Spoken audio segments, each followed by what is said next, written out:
ሰላም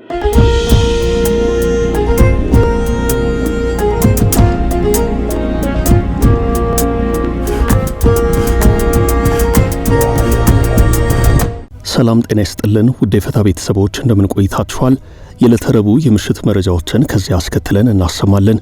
በቅድሚያም አርዕስቱን በፌደራሉ መንግስት በኩል የስልጣን የቆይታ ጊዜያቸው በአንድ ዓመት የተራዘመው የትግራይ ክልል ጊዜ አስተዳደር ፕሬዝዳንት ሌተናል ጄኔራል ታደሰ ወረደ ወደ አዲስ አበባ በነበራቸው ጉዞ ህወሓት ስልጣን እንዳትቀበል ብሎኝ ነበር ሲሉ ተናግረዋል። ይህ የተነገረኝ ቢያንስ ተተኪው ሰው እንኳን ሳይዘጋጅ ነው ያሉት ጄኔራሉ በመወራጨትና በመዝለፍ የሚፈጠር ነገር የለም በማለት በእርሳቸውና በህወሓት መካከል ውጥረት እንደተፈጠረ ይፋ አድርገዋል። ኢራን ቀይ ባህር ላይ ስጋት ፈጥራለች። አሜሪካ ሆርሙዝን ዘግታ የምትቀጥል ከሆነ ፊቴን ወደ ቀይ ባህር ሌላኛው ወሽመጥ እንደማዞር ይታወቅልኝ ብላለች። ጦርነቱ ተስፋፍቶ ሌላ መልክ ከመያዙ በፊት ሁለተኛ ዙር ድርድር እንዲካሄድ ከባድ ሩጫ ተጀምሯል። ኢራንን የሚያግባባ ልዑካን ቡድን ወደ ቴህራን መላኩ ተሰምቷል። ኢራን በገልፉ ሀገራት የሚገኙ የአሜሪካ የጦር ሰፈሮችን ባለፉት 40 ቀናት ኢላማ ማድረጓን በርከት ያሉ ውድመቶችን እንዳስከተለችም ይታወቃል። ኢራን የአሜሪካ ጦር ሰፈሮችን ለመምታት ያስቻላት ሌላ አቅም ከቻይና መሸመቷ ነው። ኢራን የጦር ሰፈሮቹን ለመሰለልና ኢላማ ለመለየት የቻይናን የስለላ ሳተላይት መጠቀሟን ፋይናንሻል ታይምስ ዘግቧል። ኢራን ሳተላይቱን ከ2 ዓመታት በፊት ከእጇ እንዳስገባቸው ነው ዘገባው የጠቆመው። ይህ በዚህ እንዳለ ቻይና ለኢራን ጦር መሳሪያ ላለመላክ ተስማምታለች ሲሉ ትራምፕ ተናግረዋል። ለሺ ጂንፒንግ ደብዳቤ ልክ ያለውም ብለዋል። በሌላ መረጃ አሜሪካ የሁለት ሳምንቱ የተኩስ አቁም ስለማራዘም ይፋ ዕቅድና ውሳኔ እንደሌላት ተነግሯል። ሆኖም በፓኪስታን በኩል በተደጋጋሚ ከዋሽንግተን መልእክት ለኢራን እየተላከ ነው። በአሜሪካ የጦር ኃይል ላይ የደረሰው ከፍተኛ ኪሳራ በዓለም አቀፍ ብዙሃን መገናኛዎች እያነጋገረ ነው። ከሩብ ቢሊዮን ዶላር በላይ የሚያወጣው እጅግ ውድ የሆነው ድሮን ተከስክሷል። የአሜሪካው ድሮን መውደቁን ተከትሎ ይፋ መግለጫ ተሰጥቷል። በአፍሪካ ቀንድ ሰማይ አዲስ የስጋት ደመና አንዣቧል። አዲስ የታየው የስልጣን ክፍተት በቀጠናው ሰላም ድብቅ አደጋ ይዞ የመጣ ነው ተብሏል። ከኢትዮጵያ ደህንነት ጋር ጉዳዩ የተያዘ ነው፣ እንመለስበታለን። እስከ ፍጻሜው አብራችሁን ቆዩም።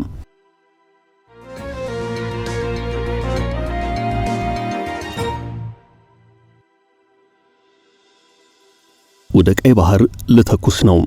ኢራን አሜሪካ 10,000 የሚሆኑ ወታደሮችን በማሰማራት እንዲሁም በርካታ መርከቦችንና አውሮፕላኖችን ጭምር አካታ ቁጥጥር በማድረግ የሆርሙዝ ወሽመጥ የኢራን ወደቦችን የዘጋች ሲሆን ኢራን በዛሬው ዕለት ቀይ ባህር ላይ ዘታለች። ኢራን የሆርሙዝ የገዛ ወደቦች ተዘግተው መተንፈሻ ካጣው በቀይ ባህር ከሰታሉ ብላለች። በዓለም በመካከለኛው ምስራቅና በአፍሪካ ቀንድ 2 ወሽመጦች ያሉ ሲሆን ሆርሙዝና ባብል መንደብ ናቸው።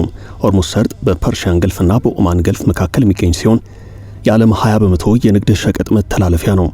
በተመሳሳይ መልኩ በአፍሪካ ቀንድ በቀይ ባህር የሚገኘው ባብል መንደብ ወሽመጥ ደግሞ በቀይ ባህርና በኤደን ባህረ ሰላጤ መካከል ይገኛል። ኢራን ጦርነቱ ከተከሰተበት ዕለት ጀምሮ ከሆርሙዝ ባለፈ የቀይ ባህሩ ባብል መንደብ ላይ ጭምር የመዝጋት ዛቻ ስታሰማ ቆይታለች። በአሜሪካ ሆርሙዝን መዝጋት ክፉኛ የተበሳጨችው ቴህራን አሜሪካ ሆርሙዝን በመዝጋት የምትቀጥል ከሆነ በሌላ አቅጣጫ ያለው የንግድ መስመር ይዘጋል ብላለች። የሆርሙዝ እግድ የሚቀጥል ከሆነ በፋርስ ባህረ ሰላጤ በኦማን ባህርና በቀይ ባህር የባብል መንደብ ወሽመጥ በኩል የሚተላለፉ የትኞቹም የገቢና ወጪ ምርቶች መንቀሳቀሳቸውን እንዳይቀጥሉ ይደረጋል ብላለች። አሜሪካ እገዷን የምትቀጥል ከሆነ እንዲሁም ለኢራን የንግድና የነዳጅ ጫኝ መርከቦች ደህንነት ስጋት የምትፈጥር ከሆነ የተኩስ አቁም ስምምነቱን የመጣስ የመጀመሪያ እርምጃ ይሆናል ስትል ኢራን ተናግራለች። በኢትዮጵያ ቅርብ ርቀት በአንድ አቅጣጫ ከአሰብ እስከ ጅቡቲ በማዶ በኩል ደግሞ የመንን የሚያዋስነው የቀይ ባህር ጠባቡ ክፍል ባብል መንደብ የዓለም ከ10 እስከ 12 በመቶ ሸቀጥ የሚተላለፍበት ነው። የቀይ ባህሩን ባብል መንደብ ሊዘጉ ይችላሉ ተብሎ የተዘጋው ደግሞ የኢራን አጋር የሆኑት የመን ሐውቲዎች ናቸው። የመን ሐውቲ ታጣቂዎች ከዚህ ቀደም የቀይ ባህርን የንግድ እንቅስቃሴ መረበሽ ታሪክ አላቸው። ነገሮች ተስፋፍተው ጦርነቱ ሌላ መልክ ከመያዙ በፊት አሜሪካና ኢራን ልዩነቶቻቸውን በድርድር እንዲፈቱ ጥሪ እየቀረበ ነው። ኢራን ዳግም ወደ ድርድር ጠረጴዛ እንድትመለስ ለማድረግ በፓኪስታን ጠቅላይ ሚኒስትር ሹም የተመራ ልዑካን ቡድን በዛሬው ዕለት ወደ ኢራን አምርቷል። በአሜሪካና ኢራን መካከል የተደረገው የመጀመሪያው ዙር ድርድር ያለ ውጤት ከተጠናቀቀ በኋላ ቀጣዩ ዙር በቀጣዮቹ 2 ቀናት ሊጀምር እንደሚችል ትራምፕ ተናግረዋል። ኢራን ግን እስካሁን ድረስ ድርድሩ ስለመደረጉ ያለችው ነገር የለም። የፓኪስታን ባለስልጣናት ኢራንን ለቀጣዩ ዙር ድርድር ዝግጁ ለማድረግ ላይታች እያሉ ነው።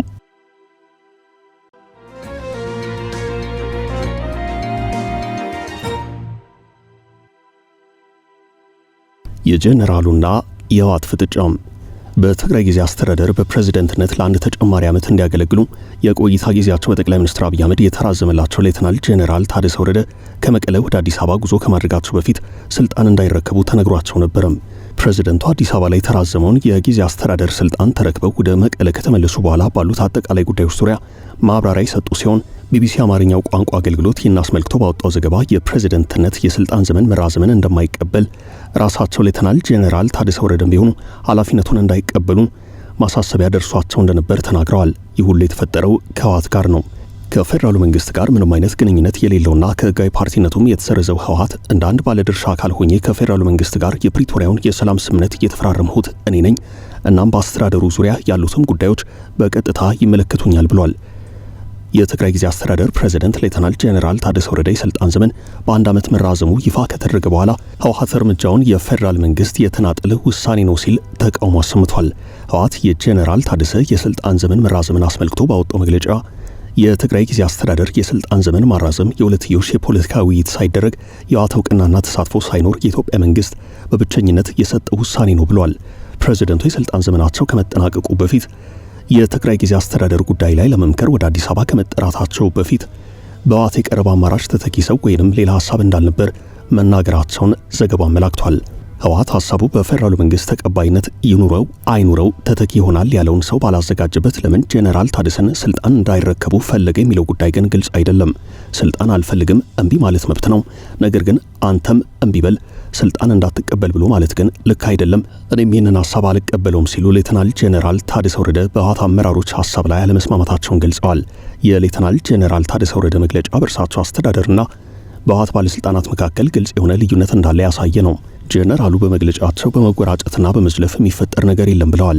ህወሓት በጄኔራል ታደሰ ወረደ ጊዜ አስተዳደር ላይ ጠበቅ ያለ የበላይነትና ቁጥጥር እንዳለው ማሳያ ተደርጎ የተወሰደው ጄኔራሉ ወደ አዲስ አበባ ከማምራታቸው ቀደም ብሎ ከህወሓት ሊቀመንበር ደብረጽዮን ገብረ ሚካኤል ጋር ቁጭ ብለው እንዲመክሩ መደረጋቸው ነው።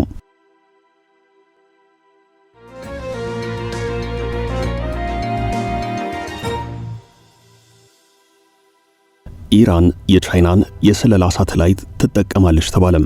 ትራምፕ በኢራን ጉዳይ ለሺ ጂንፒንግ የላኩት ደብዳቤም ባለፉት 7 ሳምንታት ኢራን በባህረ ሰላጤ ሀገራት ላይ ያሉ የአሜሪካ የጦር ሰፈሮችን በትክክል ኢላማ ውስጥ አስገብታ ለመምታት የቻለችበትን ሚስጥር ደርሼበታለሁ ሲል ፋይናንሻል ታይምስ ዘግቧል። ኢራን የአሜሪካ የጦር ሰፈሮችን ለመምታት የቻይና የስለላ ሳተላይቶችን ትጠቀም ነበር ብሏል መረጃው። በዘገባው ላይ ሰፈረው ሀተታ እንደሚያስረዳው ኢራን እንደ ፈረንጆቹ አቆጣጠር በ2024 ከሁለት ዓመታት በፊት የቻይና የስለላ ሳተላይት መውሰዷን ዘግቧል። በቻይናው ኤርዝ አይ ኮርፖሬሽን የሚሰኝ ኩባንያ የተሰራቸው ሳተላይት ወደ ጠፈር እንድትመጥቅ ከተደረገ በኋላ ቁጥጥሯ ለኢራን ግልጋሎት የሚውል ነው። ሳተላይቷ እጅግ ጥራት ያለው ምስል ከመስጠቷ በላይ የአሜሪካ ወታደራዊ ካምፖችን ኢራን ላለፉት ዓመታት ስትከታተልበት ነበርም። የኢራኑ እስላሚክ አብዮታዊ ዘብ ከአሁኑ ጦርነት በፊት ቢያንስ 3 ጊዜያትን ያህል በገልፍ ሀገራት ላይ ያሉ የአሜሪካ የጦር ካምፖችን ምስል ማንሳቱን ሪፖርቱ ጠቅሷል። ከኢራን ወታደራዊ ምንጮች ሾልኮ የወጣው ይኸው መረጃ ኢራን በመጋቢት 13፣ 14 እና 15 ማለትም በፈረንጆቹ አቆጣጠር በሳውዲ የሚገኘውን የልዑል ሱልጣን የጦር አየር ሰፈር በጥልቅ ምስል አንስታለች። ኢራን የጦር ሰፈሩንና አየር ማረፊያውን ማርች 14 ቀን ጥቃት ፈጽማበት እንደነበር አይዘነጋም። ኢራን ከማጥቃቷ በፊት ካጠቃች በኋላ ባለው ቀን ከሳተላይት ምስል አንስታለች። እንዲሁም ኢራን በዚህ ስለላ ሳተላይት አማካኝነት በጆርዳን የሚገኘውን የአየር ማረፊያና የጦር ሰፈርም ስትከታተል ነበር ተብሏል። የኢራን ዘብ ከዚች ሳተላይት ጋር የሚገናኝበት መንገድ ኤምፖሳት መቀመጫውን ቤጂንግ ካደረገ የሳተላይት ዳታ ማዕከል ሰጪ በኩል መረጃ ሲያገኝ ነበረም። የቻይናው የሳተላይት መረጃ አቀባይ ተቋም በእስያ፣ ላቲን አሜሪካና ሌሎች የዓለም ክፍሎች አገልግሎት በመስጠት ይታወቃል።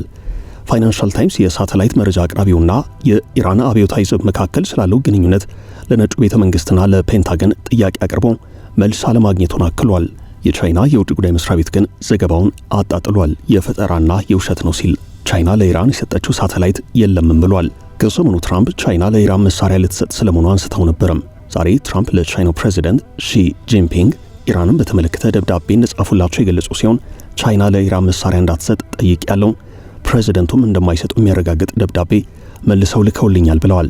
ትራምፕ መቼ ደብዳቤውን እንደተጻጻፉ ግን አልገለጹም። ባለፈው ሳምንት ለኢራን መሳሪያ በሚያቀብሉ ሀገራት ላይ ፈጣን የ50 በመቶ ታሪፍ ለመጫን ዝተው ነበርም። ትራምፕ በዛሬ ቃለ መጠይቃቸው የዓለም የነዳጅ ገበያ ከዚህ በኋላ ዋጋው እንደሚጨምር እንደማይጠብቁ ገልጸዋል። በቀጣይ ወር ከቻይናው ፕሬዚደንት ጋር ያላቸውን ቀጠሮ በቬንዙዌላ ላይ በመጣው ለውጥ የተነሳ ነገሮች እንደሚለወጡ የገለጹት ትራምፕ ነዳጅ የሚፈልገው እርሱ እንጂ እኛ አይደለንም ብለዋል። ትራምፕ ቻይና በእኔ ደስተኛ ናት፣ የሆርሙዝ ሰርጥን በቋሚነት ከፍቻለሁኝ፣ ለእነሱ ስል ነው ይህንን ያደረኩት፣ ለእነሱና ለዓለም ስል ሰርጡን ከፍቻለሁም ብለዋል። በሌላ በኩል ቴህራን ከዋሽንግተን በተከታታይ ከአደራዳሪዋ ፓኪስታን በኩል እየተላከላት መሆኑን ተናግራለች። ቴህራን ከከሸፈው የባለፈው የኢስላማባድ ንግግር ወዲህ ከነጩ ቤተ መንግስት ጋር በፓኪስታን በኩል መገናኘቷን እንደቀጠለች ነው የታወቀው። የመልእክት ልውውጡ ቀጥሏል ሲሉ የፓኪስታኑ የውጭ ጉዳይ ሚኒስትር ቃል አቀባይ ኢስማኤል ባጌህ የኢራንን መረጃ አረጋግጠዋል። የኢራን ተደራዳሪዎች ወደ ቴህራን ከተመለሱ ወዲህ ከዋሽንግተን በርካታ መልእክቶች ተልከዋል። በመሃል የፓኪስታን መልእክተኞች ወደ ቴህራን እንደሚሄዱ ተነግሯል። በሁለቱ ሀገራት ፍላጎት ላይ ከኢራን ጋር ልዑክ ይመክራል።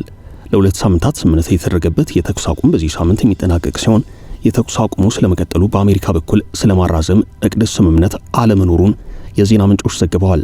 ዋሽንግተን የተኩስ አቁሙን ለማራዘም እንዳልተስማማች ሆኖም በሁለቱ አካላት መካከል ያለው ንግግር መቀጠሉን የአሜሪካ ባለስልጣናት ገልጸዋል።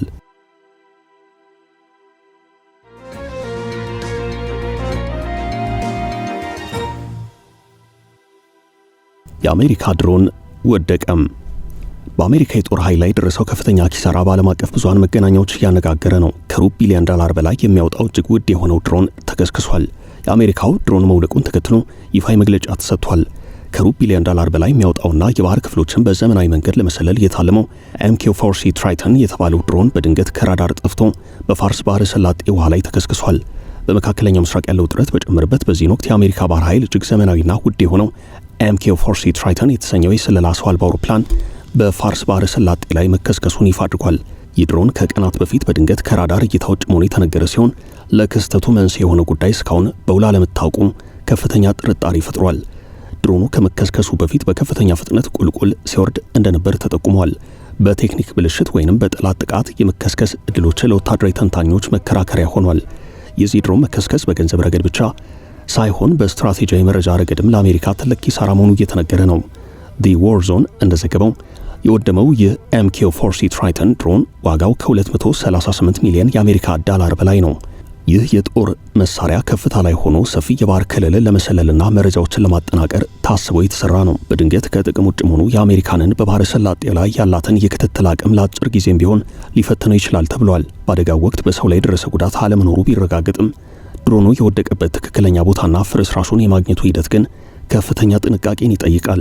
በፋርስ ባህረ ሰላጤ ዙሪያ ያለው የጂኦፖለቲክስ ውጥረት ከፍተኛ በሆነበት በዚህ ወቅት የአሜሪካ ድሮን መከስከስ የተለያየ ግምት አስከትሏል። ምንም እንኳን የአሜሪካ ባህር ኃይል ያደጋውን መንስኤ አሁንም እያጣራው ነው ቢልም ጉዳዩ በቀጠናው ካሉ ባላንጣዎች ጋር ግንኙነት ይኑረው አይኑረው በግልጽ አልተቀመጠም።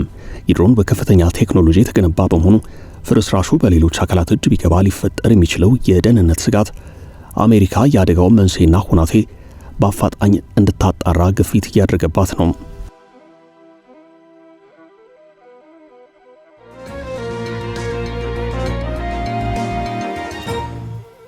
በአፍሪካ ቀንድ ያንዣበበው አዲስ የስጋት ደመና። በአፍሪካ ቀንድ ሰማይ ላይ አዲስ የስጋት ደመና አንዣቧል። አዲስ የታየው የስልጣን ክፍተት በቀጠናው ሰላም ድብቅ አደጋ ይዞ መጥቷል። ዛሬ ሚያዝያ 7 ቀን 2018 ዓ.ም የሶማሊያ ፌዴራል ፓርላማ የሥራ ዘመን በይፋ መጠናቀቁን ተከትሎ ሀገሪቱ በሕገ መንግሥታዊ ቀውስ ውስጥ ልትገባ ትችላለች ተብሏል። ብሉምበርግ እንደዘገበው ከሆነ የፓርላማ አባላቱ የሥራ ዘመናቸው ከማለቁ በፊት አዲስ ፕሬዝደንት ለመምረጥ አለመቻላቸው ቀጠናው ላይ አዲስ አለመረጋጋት ሊፈጥር ይችላል ተብሏል።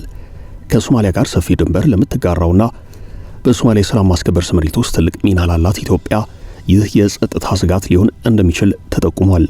በሞቃዲሾ የሚፈጠር ማንኛውም የፖለቲካ ክፍተት ድንበር ተሻጋሪ ሽብርተኝነትን ሊያባብስ ስለሚችል የኢትዮጵያ መከላከያ ኃይል በድንበር አካባቢ ያለውን ንቃት እንዲያጠናክር ሊያስገድደው ይችላል ብሏል ዘገባው።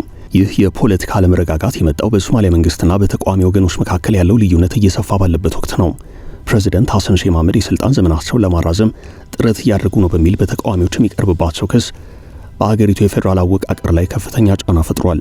ኢትዮጵያ በአፍሪካ ቀንድ ያላትን ስትራቴጂያዊ ጥቅም ለማስጠበቅ በምትጥርበት በዚህ ወቅት በጎረቤት ሀገር የሚከሰት የስልጣን ክፍተት በሁለቱ ሀገራት መካከል ያሉ የጋራ የደህንነት ስምምነቶችና የቀጠና የትብብር ጉዞዎች ላይ እንቅፋት ሊፈጥር የሚችል ነው።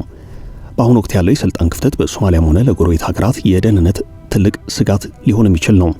በተለይ አልሸባብ በሀገሪቱ ውስጥ ያለውን የፖለቲካ ክፍተት እንደ መልካም አጋጣሚ በመጠቀም ጥቃቶቹን ወደ ጎረቤት ሀገራት ሊያስፋፋ ይችላል። የኢትዮጵያ መንግስት በሶማሊያ ሰላም እንዲሰፍንና በሕግ አግባብ የሚመራ የምርጫ ሂደት እንዲከናወን ፍላጎት ቢኖረውም አሁን ያለው የሞቃዲሾ ውጥረት ግን ቀጠናዊ አለመረጋጋትን ሊያስከትል ይችላል ተብሏል። ዓለም አቀፉ ማህበረሰብ በሶማሊያ መሪዎች መካከል ሰላማዊ ድርድር እንዲደረግና የስልጣን ሽግግሩን በሕግ አግባብ እንዲፈጸም ጫና እያሳረፈ ነው። ውድ ቤተሰቦቻችን ለዛሬ ያዝንላችሁን ርዕሰ ጉዳዮች እዚህ ላይ ቋጨን። ላይክ፣ ሼር እና ኮሜንት በማድረግ ለቻናላችን ድጋፋችሁን መግለጽ እንዳትዘነጉ እያልን ከሌሎች መረጃዎች ጋር ደግመን እስክንገናኝ